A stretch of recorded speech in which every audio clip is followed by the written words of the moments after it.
Yama's Ashram, where wisdom flows, bridging east and west, the spirit grows. Voices of the ancients, stories to share. In the dance of thoughts, we find our prayer. So, sir, let's now talk about the Ashtanga by Patanjali, Ashtanga philosophy, Ashtanga Yoga, or the Raj Yoga by Patanjali.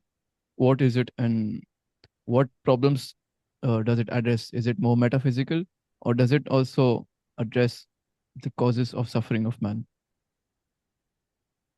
It does, because classical Ashtanga Yoga Patanjali, this is completely based on the metaphysics of Sankhya. Okay. So Sankhya is the base, that is the background, metaphysical background of uh, the Patanjali yoga. So it does address the human issues, human problems, human suffering, and helping the person to attune to the real self, the real identity, the Purusha. And but in Ashtanga Yoga Patanjali, which was codified by a yogi whose name was Patanjali, he prescribed certain methods, and those methods together, that is known as Ashtanga. Ashtanga literally means 8 limbs or Mhm. 8 parts or 8 stages of yoga. So that Patanjali yoga is helping the person to experience and get attuned to the spiritual self, that is Purusha, and managing identification with the changing matrix or changing reality, which is Prakriti. So Prakriti is the changing reality. It is changing all the time. So in Ashtanga Yoga, we learn how Purusha can be disidentified and leading a very harmonious, experiencing a very harmonious existence of the self. That is the whole purpose of Ashtanga Yoga. Yeah. Mhm. And this is different from the contemporary Ashtanga that we know that comes from Mysore. Yeah, contemporary Ashtanga has nothing to do with this classical Ashtanga. The Mm. classical Ashtanga Yoga, Patanjali, it is also known as Patanjali Yoga or classical Ashtanga Yoga or even Raja Yoga. So it has nothing to do with the Mysore style of Ashtanga Yoga, which is very physical. Yes. Ashtanga Yoga is a system, it is a discipline of mind management. It is a manual which is written by one yogi, and his name is Patanjali.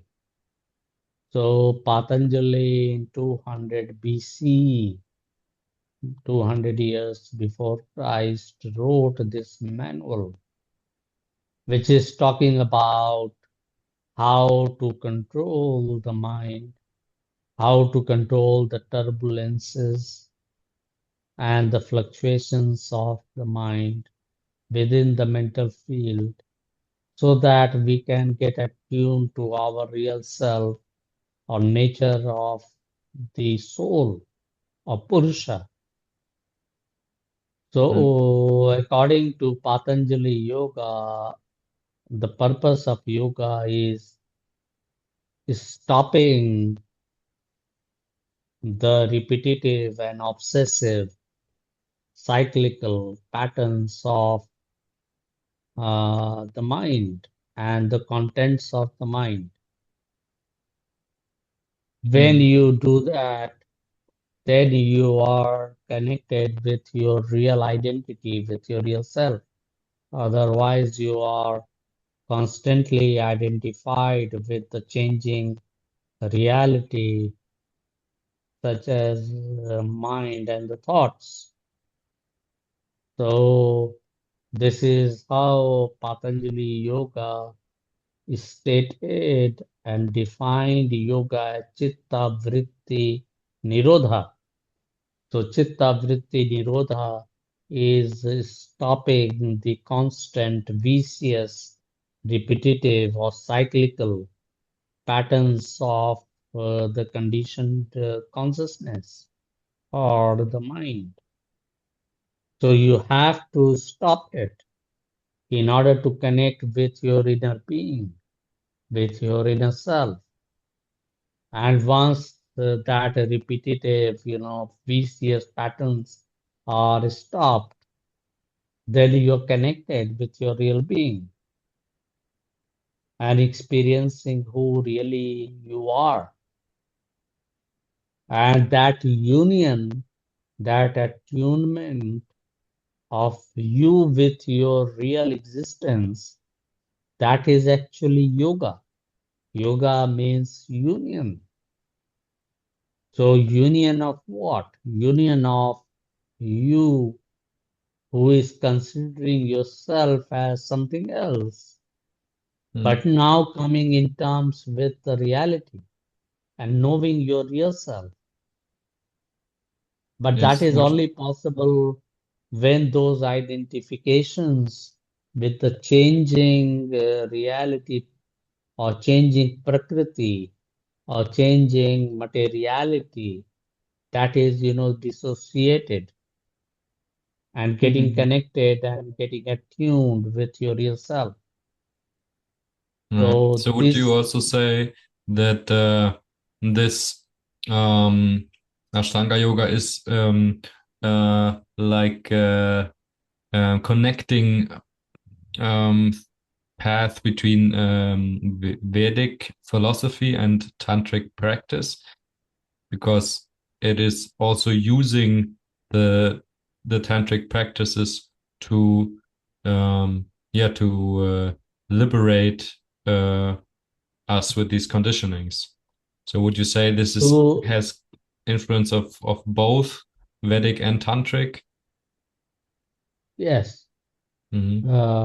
to some extent, yes, Okay. but it is still part of the Vedic lineage Hmm. because the majority of the principles and the philosophies and the laws which we apply in Ashtanga, classical Ashtanga yoga, those are coming from the Vedic literatures.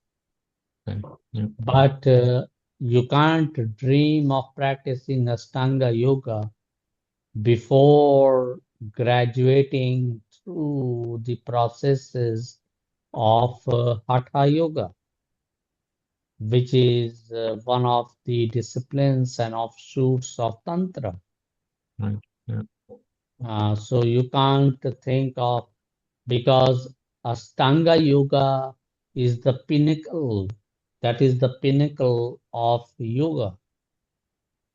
It is about the mastering the self, Mm. mastering your mind, mastering the senses, subjugating the senses and the tendencies and the desires. So that control you can develop on the body, mind, and emotions once you have gone through the discipline of Hatha. Mm. So, Hatha Yoga is essential before practicing Ashtanga Yoga. Yeah. Would you also say that because in Hatha Yoga, if I remember correctly, we have the moon, the sun, and the fire Hatha. Would you also say that there is a hierarchical order you should go through, or is this just another techniques? It depends. It depends on the temperament of the individual. Mm, Certain people, they find that Hatha Yoga can lead them to transcendence and Samadhi.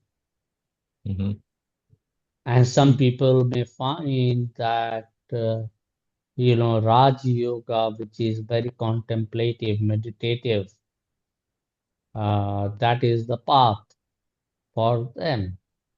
So, okay. depending on the nature of the individual. Right. So, that Okay. is the reason why we have got these different, kinds and different types of yoga, because Mm, each yoga is suitable for a specific temperament and a specific mindset and individuality of the person. okay. Nice. Yeah, thank you for that. And also, this is a question I asked Jeet in the other episode as well. Um, because what we see in Europe with the Gnostic movement, we see this is also very individual. We can't really put a point to it. If you ask like 10 Gnostic people, what is Gnosticism, you will get 12 answers. So my question is, would you say also that there should be ultimately there should be an individual yogic path for each and every person, like we are all individuals, so we have different conditions, different ways ahead, different methods should be applied? Or would you say that um, the Hindu traditions have already exploited that field of techniques, so every person has a path already, you just have to get assigned to one by a guru? It is assigned by the master. It is assigned by the guru, Hmm. and each one of us is unique. We all have unique temperament, unique and very specific inclination. So depending on uh, our individuality and uniqueness, we should adopt the field, teachings, and learning of yoga. Hmm. So, yoga is not just about the physical practices. That is a very tiny part of yoga, very little, very tiny part of yoga. Mhm. Uh, there is a lot of about channelizing the emotions, channelizing your intellect, channelizing the energy, working on the body and blocking the energy. So we all have different methods, different different patterns and different methodologies because we all are unique. So Okay. as per the inclination and we find our confirmation with the process that this is the correct and the right method for me, one should choose the path. And if one is fortunate enough and find the right guru, then the master will, guide him or her. Mm. Okay. Mhm. Well, thank you. So now let's move on to what are those 8 steps in Ashtanga, which is the great mystery, which is the question of the hour. Ashtanga yoga is about, All, not just the Ashtanga Yoga, but all the different forms or different methods and different traditions of yoga. These all are themselves is a lifestyle. Ashtanga Yoga is also a lifestyle. So this entire Ashtanga Yoga are divided into 80 steps. It starts with Yama. Yama is the social codes of conduct. It is all about how you are interacting and exchanging the energy, your thoughts, your emotions with the surroundings and people around you. That is Yama. And developing a harmonious control over your expressions so that you don't lose the inner harmony. Because Raja Yoga, which is called also or translated as the royal path of yoga, it is all about, subjugating the mind and becoming the ruler of the mind. Mm. So, in order to become the ruler of the mind, you need to control your behavior. You need to develop control over your interactions. So, before starting Ashtanga Yoga, it starts with your social outer environmental interactions with society, people, and the surroundings around you. So there are 5 codes of conduct under Yama. So those 5 codes of conduct are like, Ahimsa. Ahimsa is, non-violence. Maintaining, non-violence on the level of your speech, your thought, your feeling, and your action. That is non-violence. That you are not intending to hurt somebody. Okay, because when you are hurting somebody, you are hurting yourself too. You are disturbing your inner harmony, inner peace. And then there is, Satya, which is truthfulness. So truthfulness is about avoiding and removing the discrepancies between your thought, feeling, and actions. So the way you think, the way you feel, and the way you interact and behave, there shouldn't be discrepancy among these, 3 components of faculties. So this is Satya, being honest, being true to one's own self. Okay, this is again another way of maintaining or discarding the causes of conflicts within your subconscious or unconscious. Then there is Asteya. Asteya is honesty, maintaining honesty, not having the greed, having self-contentment, not looking at the riches of other people. Maybe also not But comparing oneself to another people. exactly.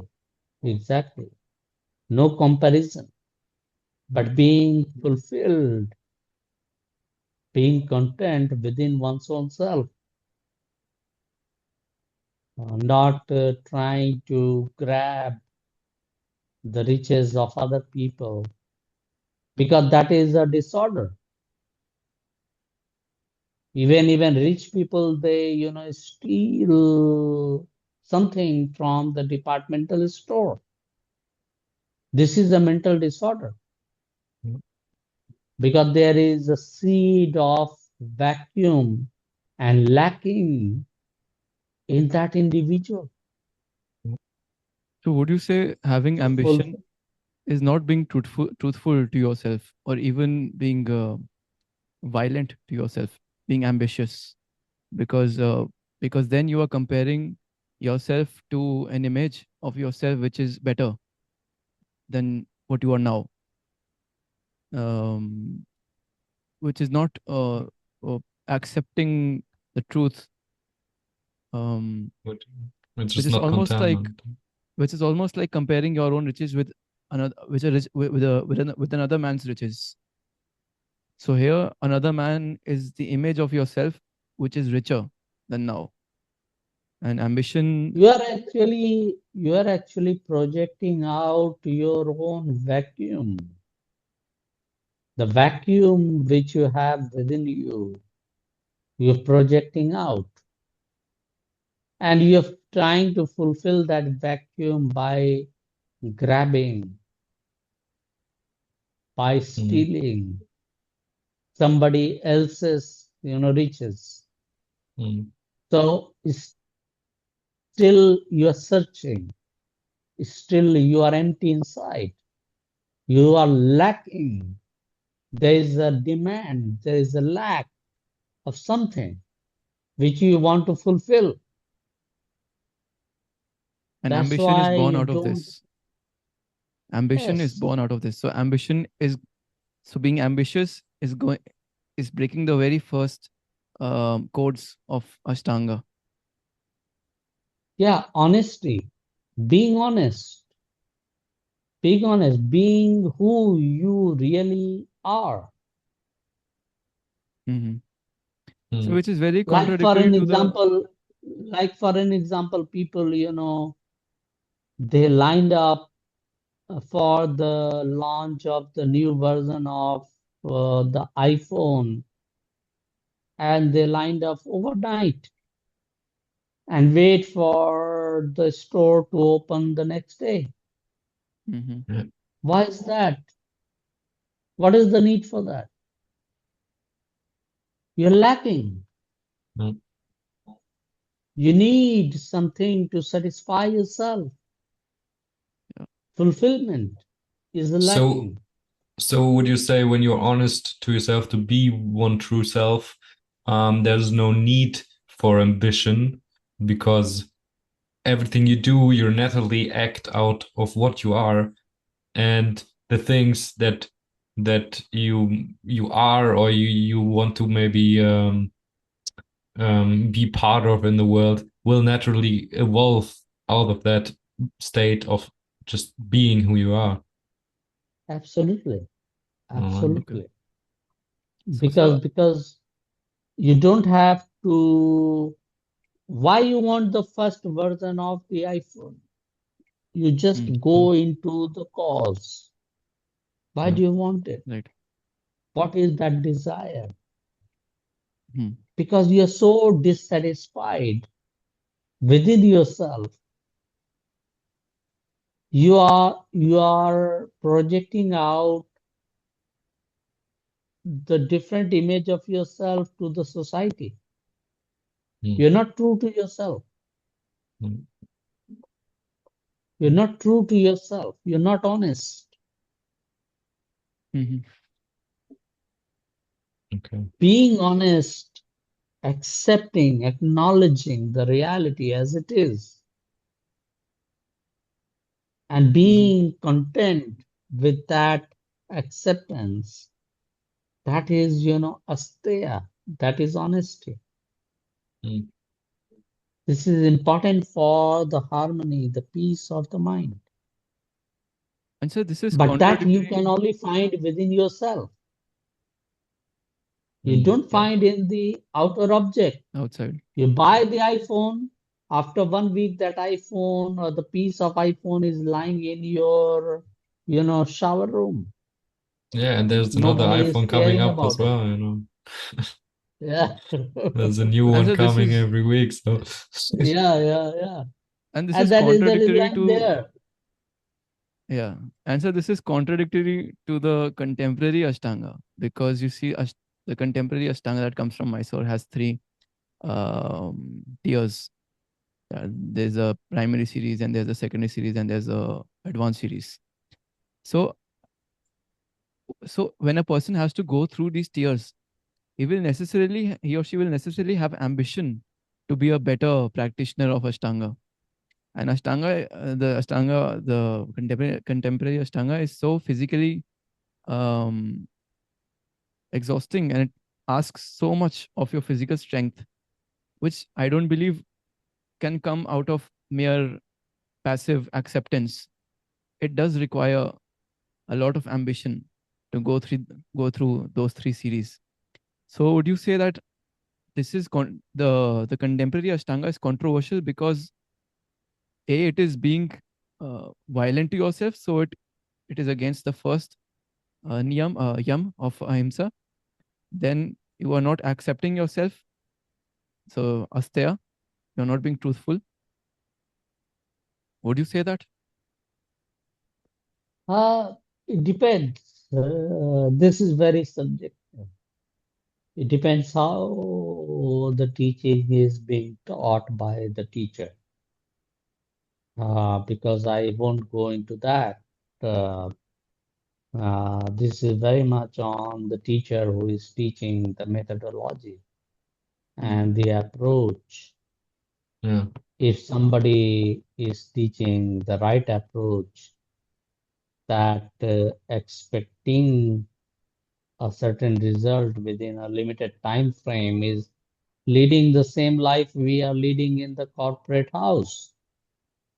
There is always a deadline to finish off and complete the project. So what is the difference? How yoga is making a difference? It is you are bringing the same mindset in the yoga studio. Mm. It is not giving you any solace. It is not giving you any peace, any contentment, and happiness or joy. So I leave it to the teacher who is teaching that. Right. But ideally, it should be not focused on the goal-oriented approach too much. Okay, you know where that practice is leading to, that is enough.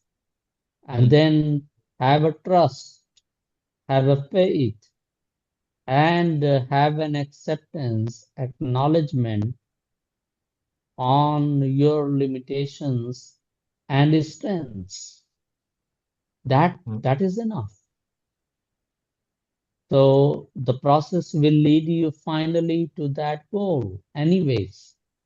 But the main purpose of practicing yoga is not setting the goal and targeting it within 5 days or 1 week or 2 weeks or 3 weeks. This is again, you are bringing out and bringing in the same mindset that we have in our workplace, Mm.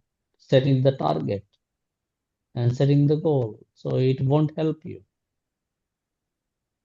So being accepting and enjoying the process, being in the process, being mindful, and being like the traveler who is enjoying the traveling, the journey of yoga. That is more important. Right. Okay. Yeah, so yeah, sorry. So let's come back to the yamas. Maybe Yeah, there, yeah. so that is asteya, that is honesty. Okay, then there is aparigraha. Aparigraha is non-possessiveness. You learn to become non-possessive. Non-possessive means that you need to figure out how much you need and what are your desires. Okay, needs are always very limited. We create the desires, and that is leading to consumeristic and materialistic society. I have seen people, they order the food, but they can't eat it. They throw it. And Yeah. there are millions and billions of people, the child, who are not getting the food for 2 times a day. Absolutely. Yeah, this is the condition in Germany right now. We throw away more food than we actually eat here. And don't know Yeah. what to do with that. So Yeah. so this is all about, I find Aparigraha is the source of Aparigraha is within us as the source of insecurity, Mm. because we want to possess as much as we can. This is Yeah. our tendency. Like if you have seen during the COVID time, I always mention and give that example to my students, that people started, accumulating and possessing the toilet, Hoarding. rolls. Mm. They started possessing and collecting the toilet rolls. Yeah. And other people, they didn't get it, who really needed it. They didn't get it because of the greed, because of the insecurity of few people.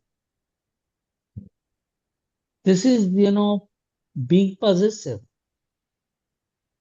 We want to possess everything because we are so insecure inside. Mm. Yeah, and then we need a state or some government, to control these and set a limit on how much toilet paper we can buy or whatever.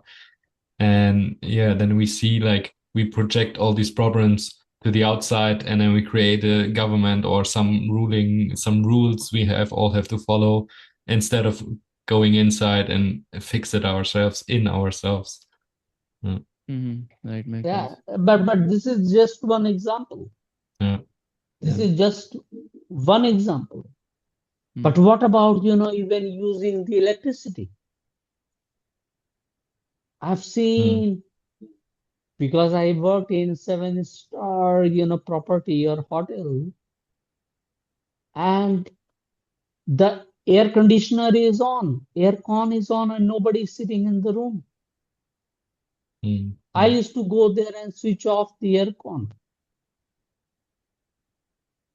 because the electricity you are wasting, you are snatching that from the poor people, yeah, those who need it. yeah, Yep. absolutely. Mm, You're Mm-hmm. making it more costly, more inaccessible for poor people mm, to afford it. I've seen people, they lit the light or lit the fan or air con and leave the room yeah, without bothering. true. This is also part of, aparigraha. Mm-hmm. So being non-possessive is removing that, living a life of minimalism and differentiating what you really need and what are really your desires. Desires don't have any end. You keep True. desire, one desire begets another desire. So there's Right. no end of desires. So we keep on creating, Mm, mm, but needs we know, needs are very limited. And when you are focusing on the need, you feel that you don't need so many things in your life, and there will be less distractions. This I'm saying in context of, yoga. This is mm, aparigraha. mm, And then brahmcharya. Brahmcharya is following the path of the truth, path of the reality, although it is translated as celibacy. mhm, But celibacy here doesn't mean only just abstaining from the sex. But celibacy here means that abstaining from the desires, the mm, Mm-hmm. sensual pleasures, mm, because pleasures are temporary. Happiness is, long lasting. So you have to figure out whether you are searching for the pleasures or you are searching for happiness. So removing or cutting off and internalizing from those objects which are indulging you into the desires. And when you're losing your awareness and senses, so those things should be monitored. Those things should be controlled and managed. Mm-hmm. This is Brahmcharya, following the path of the reality and the truth. This is Brahmcharya. So yeah, thank you, Sushant. Now we have all the yamas down, and we can see in society we are lacking a lot of it worldwide, I think, and we can also recognize now that maybe the Raja Yoga, the Ashtanga Yoga, yeah, is like a later path we could take. We should do first the Hatha Yoga, because now we see it's a very difficult and very yeah, takes us a lot to really integrate all these yamas.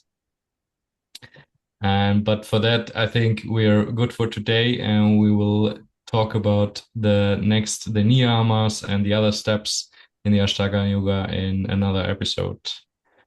So Yes. thank you, Sushant. Thank you, Thank you so Madhav, much, sir. Thank for you. your Thank you. time. Thank you.